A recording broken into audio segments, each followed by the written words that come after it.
Honourable colleagues, today marks a dark day in Hong Kong's history and a sobering reminder of the continual erosion of democracy and freedom under Beijing's authoritarian grip.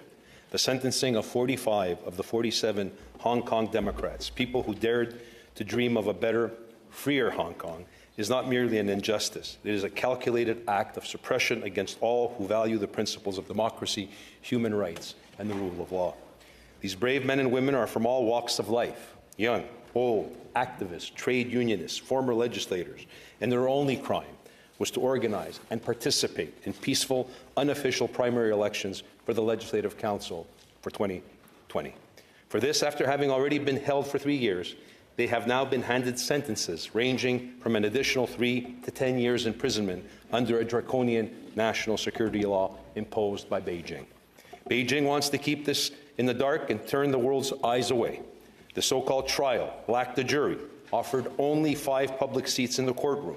Instead of giving them what they want, we must keep a spotlight on what is happening in Hong Kong. Let me be clear.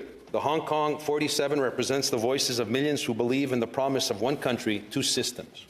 That Hong Kongers would be able to participate at least to some degree in the democratic process. Their persecution sends a chilling message to anyone in Hong Kong and those who have left that territory, that anyone who dares challenge Beijing's rule will not be tolerated. Canada cannot turn a blind eye. The repression against those who speak out against Beijing is not limited to the territory they control, but extends across borders.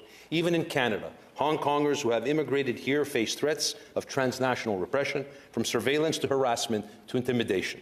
This is not just a distant issue.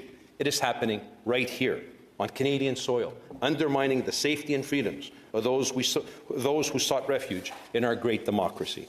Canada must take a firm stance. We have stood alongside the people of Hong Kong from day one. From the Battle of Hong Kong in 1941 to the human rights crackdown of this decade, and we must continue to do so unequivocally. As a nation committed to human rights and the rule of law, Canada has a responsibility to act by supporting Hong Kongers both here and abroad. We send a clear message. Repression and tyranny have no place in our world, and those who dare to stand for democracy who wants to stand for democracy, we will stand with them. Thank you, colleagues.